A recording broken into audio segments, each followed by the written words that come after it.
예수님의 이름으로 감사하며 기도드리옵나이다. 아멘. 하나님의 은혜와 평강이 오늘 말씀 듣는 모든 분들에게 함께 하시기를 주님의 이름으로 축원합니다. 인류학자들의 동물학자들의 연구에 따르면 그분들이 주로 포유류도 많이 연구하고 여러 가지 이제 생물 개체들을 연구하는데 인류가 이 지구에 이렇게 주류가 된 여러 종 중에서 인간이라는 종이 이렇게 주류를 이루는 이 지구를 지배하는 이런 종이 된 걸 우리는 성경을 통해서 하나님이 생각하고 번성하라고 하니까 빨리 알아듣지만 이 과학을 하는 사람들은 연구해보고 그 이론에 따라서 실험해보고 또 예측해보고 그리고 나서 결론을 내리지 않습니까? 그런데 이분들이 결론을 내려보니까 왜 이렇게 거의 70억이 넘는 거의 80억에 가까운 인류가 이 지구에 이렇게 존재하면서 다른 모든 생물들을 다스리는 이런 우월한 종이 되었을까 연구를 해보니까 연구해보니까 거기에 할머니가 나오더라는 거예요. 이 할머니 이론 굉장히 유명합니다. 브레인 마티어리인데요. 이제 인류학을 하신 분들은 꽤 잘 알려진 이론이에요. 이게 뭐냐면 사람만 포유동물 중에 사람만 이렇게 뭐죠? 올라가다가 폐경이라는 게 생겨요. 사람에게만 폐경이 있어요. 그러니까 다른 동물들은요 죽을 때까지 자식을 낳을 수 있어요. 우리가 생각할 때는 죽을 때까지 자식을 낳는 동물이 더 번성해야 될 것 같지 않습니까? 그렇잖아요. 계속 자식을 낳을 수 있는 몸이 죽을 때까지도 자식을 낳을 수 있어요. 근데 사람만 어느 정도 나이가 되고 나면 폐경이 돼버려서 자식을 못 낳아요. 그때부터 우리는 할머니라고 합니다. 그 여성을 그런 몸을 가진 할머니라고 해요. 그분들을. 근데 할머니를 왜 하나님이 만들어 놓으셨을까? 왜 여성으로 하여금 폐경이 되게 할까? 그건요. 자기가 낳은 딸이 또 자식을 낳을 때 육아를 도우라는 거예요. 공동 육아를 하라는 겁니다. 내가 죽을 때까지 내가 계속 자식을 낳는 것보다 내 자식이 자식을 낳는 걸 할머니가 돼서 그 자식을 함께 손자 손녀들을 같이 케어하는 게 훨씬 더 생존율이 높다는 거예요. 훨씬 많이 살아남을 수 있는 확률이 높다는 거예요. 왜냐하면 자기가 자기 자식을 길러주는 것보다 자기는 낳고 지금 먹이는데 정신이 없는데 할머니가 생산 능력을 멈추고 자기가 낳은 자식의 자식을 같이 공동으로 키우다 보면 훨씬 더 생존율이 높고 더 많은 자식들이 건강하게 자랄 수 있는 환경이 되더라는 거죠. 이게 할머니 이론입니다. 할머니의 희생, 부모가 자녀를 위해서 얼마나 희생합니까? 근데 그 부모를 또 낳은 부모가 또 희생하는 마음으로 그 태어난 손자 손녀들을 또 같이 케어를 해주면 모두가 다 어려운 환경 속에서 다 생존하고 건강하게 자라고 사회를 이룰 수 있는 힘이 만들어진다는 거예요. 뭔가 누군가는 희생을 하면 그 희생으로 인해서 다른 사람이 전체 공동체가 더 강한 공동체로 살아남을 수 있는 확률이 높다는 겁니다. 그래서 하나님이 우리에게 이타적인 정신을 주세요. 원래 인간은 이기적이에요. 본능이 강해요.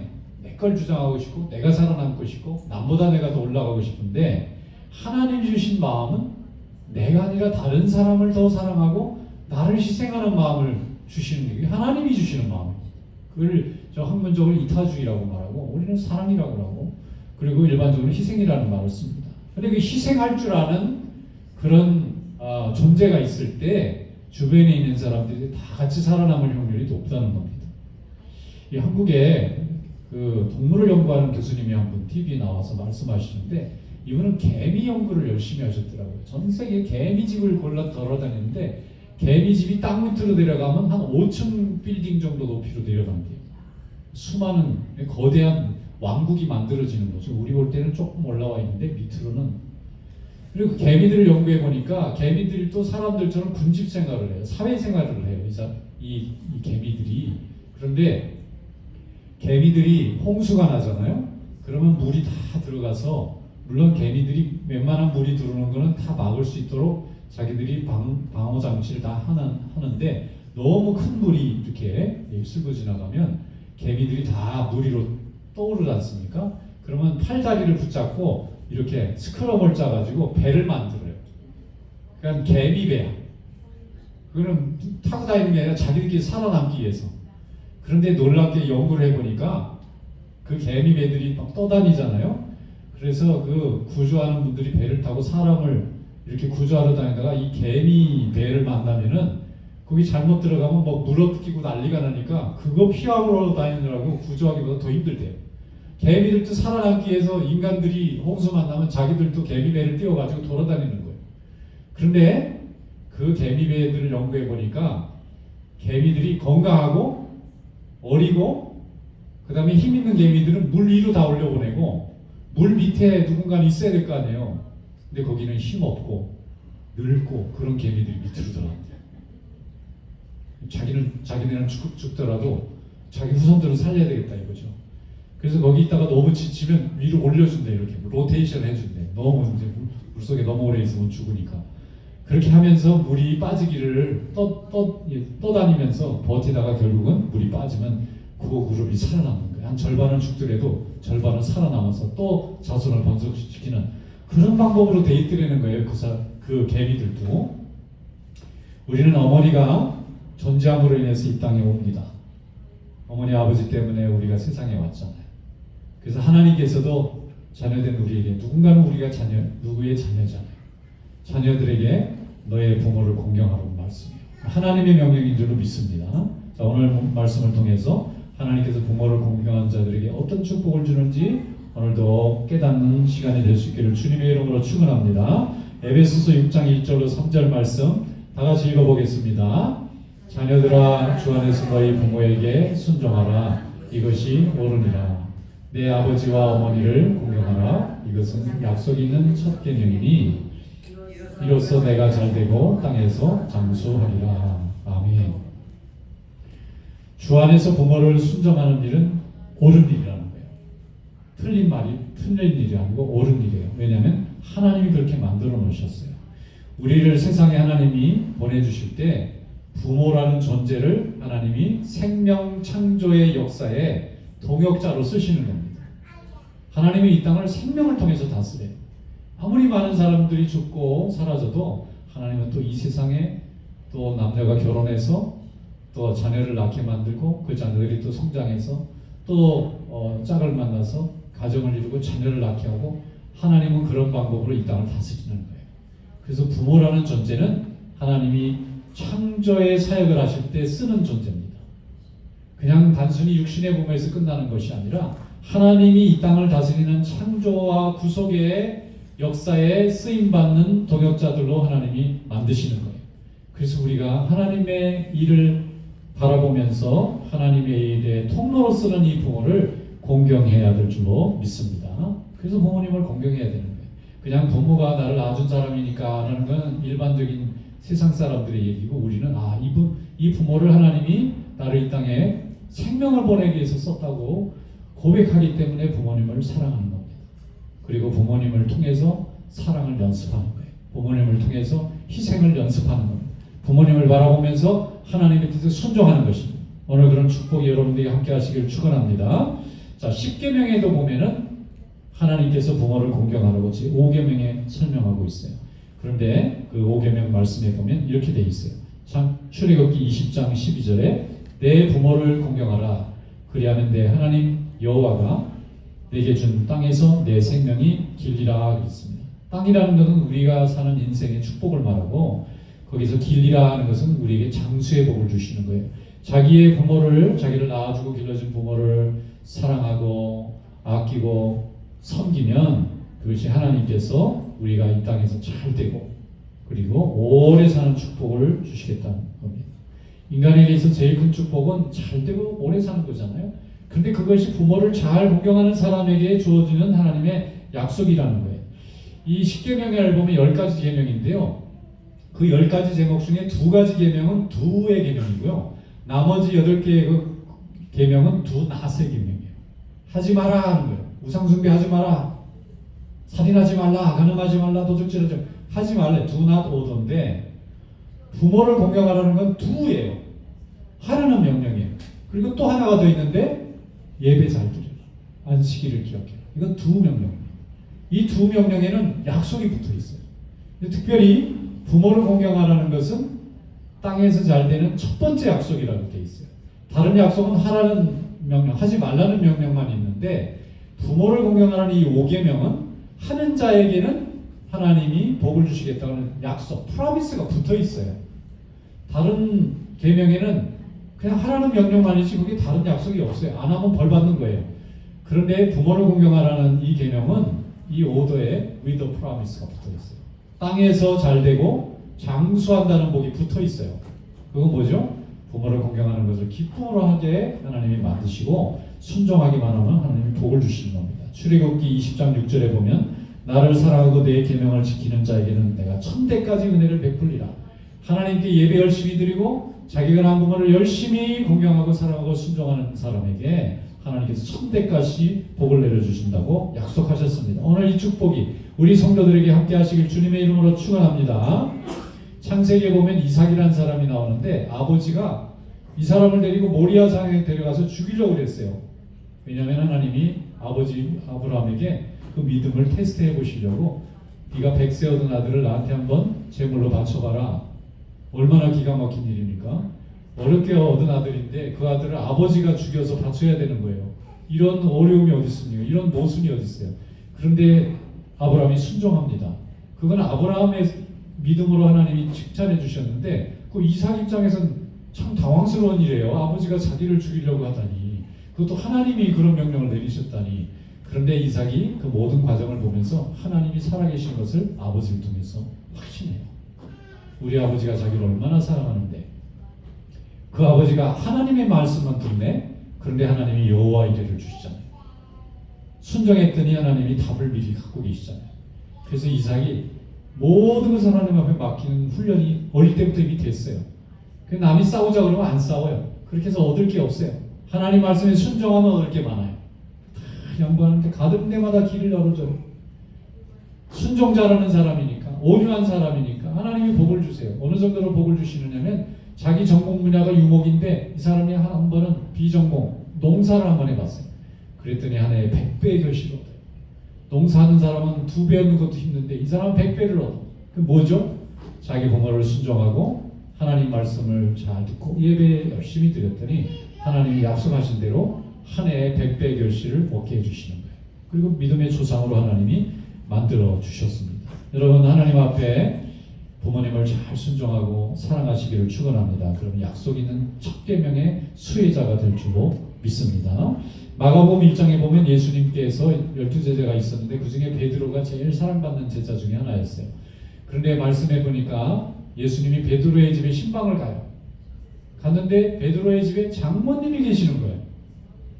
근데 장모님이 열병에 걸려서 너무 고통스러워요. 그래서 예수님이 안수하셔서 낫게 해주셨어요.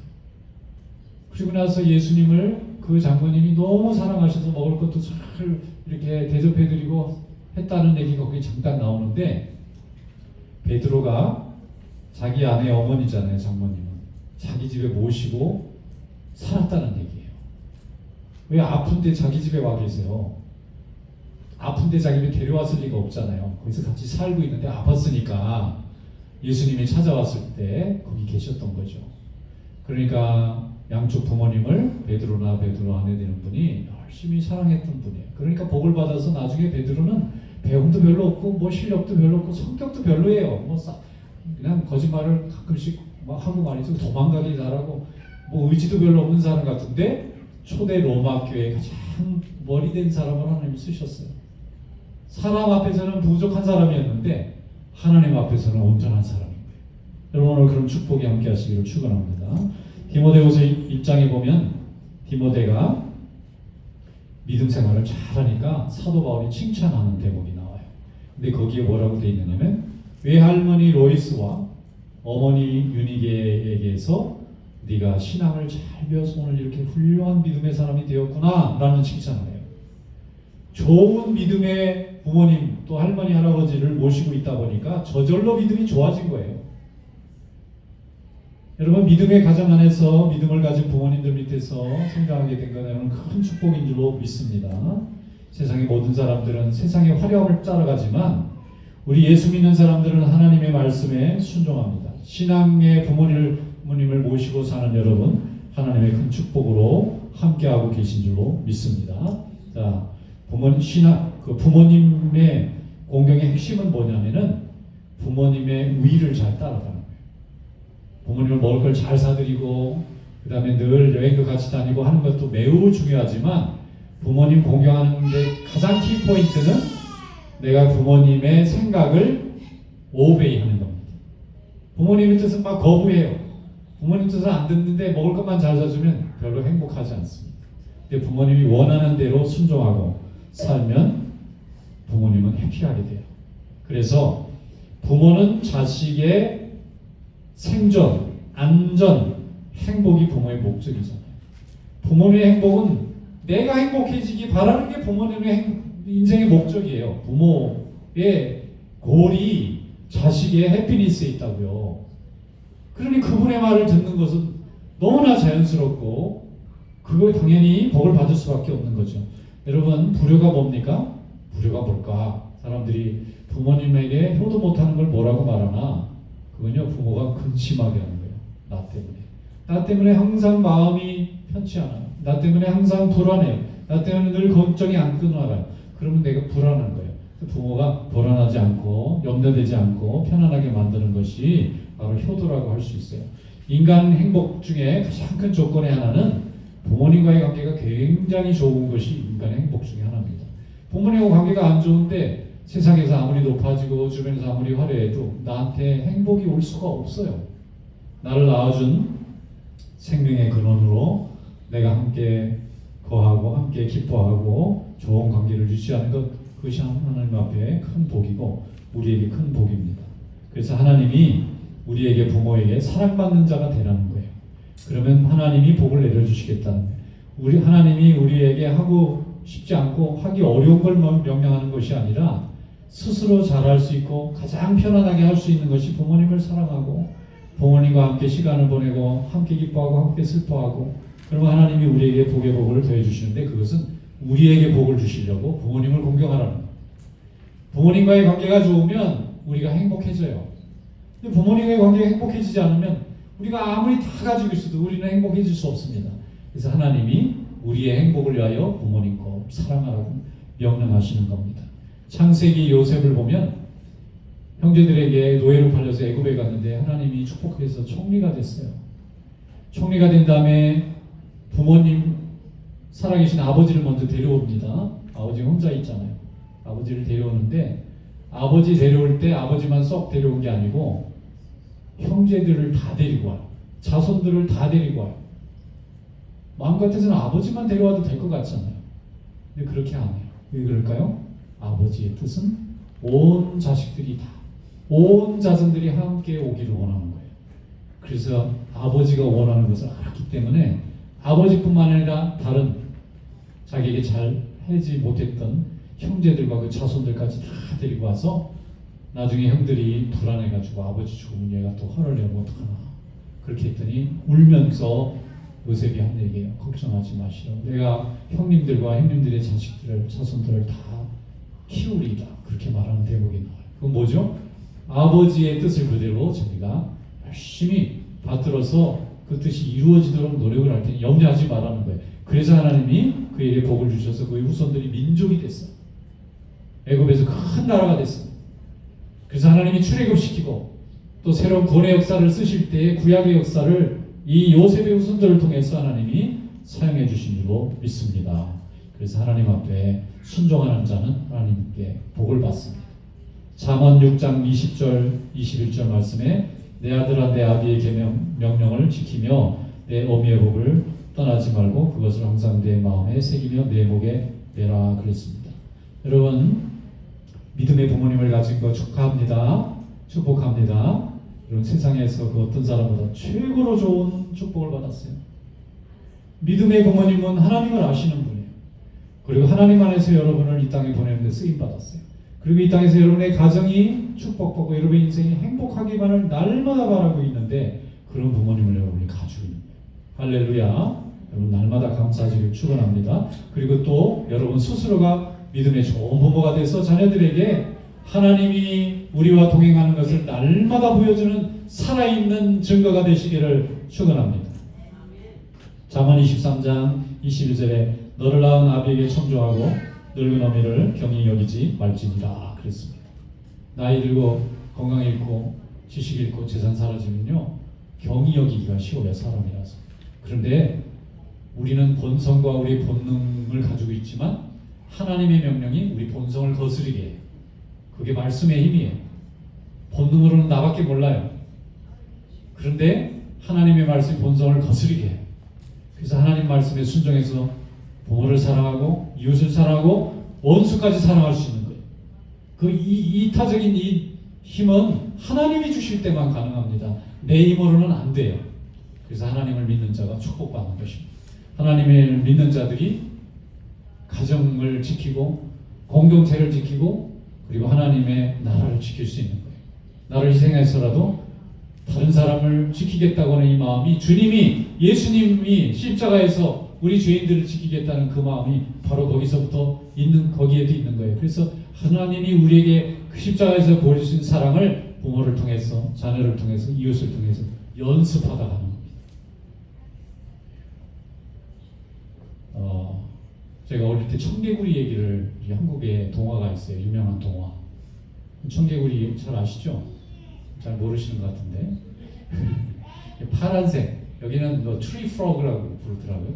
파란색 조그만 이 너무 작아가지고 이 동네 내과에 가면은 뭐 막 주워 그랬었어요 어릴 때. 근데 너무 이쁘게 생겨가지고 막 이렇게 죽이지는 못하고 풀어주고 그랬는데 할머니 할아버지 집에 시골에 내려가면 밤에 막 논 농사를 많이 하니까 논에 물이 많잖아요. 근데 거기에 비가 엄청나게 막 쏟아지는 날이면 개구리들이 난리가 나서 와글와글 시끌시끌 황소가 막 떠드는 소리 같아요. 그러면 아기 때 무섭잖아요. 할머니 할아버지 집 놀러 갔는데 이거 무서워. 그러면 할머니 할아버지가 불러가지고 청개구리 얘기를 해주시는 거예요. 야 저게 무서워할 소리가 아니고 참 슬픈 얘기를 한다 저게. 그러면서 그 솔깃해가지고 막 들으면 청개구리가 얼마나 말을 안 들었는지 엄마 말을 하면 항상 반대로만 하는 거예요. 동으로 가면 서로 가고 가지 말으면 가고 먹으라면 안 먹고 난리를 치니까 엄마가 이제 청개구리 엄마가 돌아가실 때가 돼가지고 청개구리한테 야, 얘한테 잘못 얘기하면 무덤도 없어질 것 같아요. 그래서 청개구리한테 내가 죽거든 물가에다가 묘를 만들어라 그렇게 가르쳐준 거예요. 물가에. 물가 어떻게 돼요? 비가 오면 없어져 버리잖아요. 물에 쓸려 내려가서. 원래는 어디다 놔야 돼요? 물 없는 저 언덕 위에.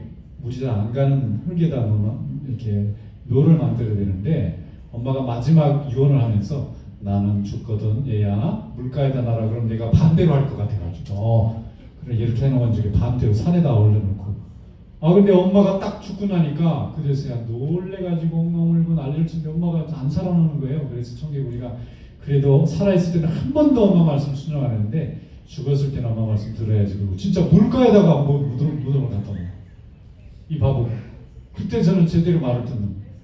근데 비가 조금만 오면 무덤이 없어질까봐 막 무덤 떠나갈까봐 저렇게 개굴개굴 우는 거다.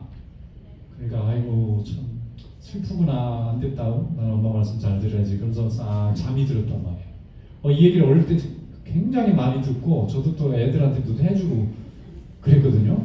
근데 3년 전에 아버님이 갑자기 그동안 카톡으로만 전화하고 한 5, 6년 동안 못 가봤어요 한국에. 이렇게 하다 보니까 카톡으로 매일 통화 거의 하다시피 하니까 괜찮고 이렇게 화상으로도 볼 수 있고 그러니까 좋다. 그런데 항상 아버지가 물으시는 언제쯤 나오냐. 언제쯤 나오냐는 말이 좀 보고 싶다 그 말인데 이 바보가 그걸 당장 갈게요. 그리고 해마다 한 번씩 갔어야 되는데 너무 건강하시니까 근데 갑자기 그냥 심장마비 갑자기 돌아가셔가지고 밤에 자다가 그냥 동생이 전화해서 아버님이 지금 중환자실에 있는데 아무래도 의사가 어렵다고 좀 빨리 들어오라는데 정신이 하나도 없는 거예요. 그래서 비행기 표를 구하려니 있어야죠. 갑자기 어마어마한 돈을 내고 막 아무튼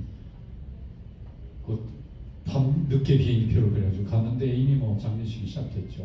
다 이제 경황 없이 갑자기 뭐 친척들 뭐 안무들 오시고 목사님들 뭐 교인들 막 오시고 그 장례하고 난 또 돌아와야 되잖아요. 돌아오는데 교회에서도 막 예배를 해야 되니까 청개구리 생각나.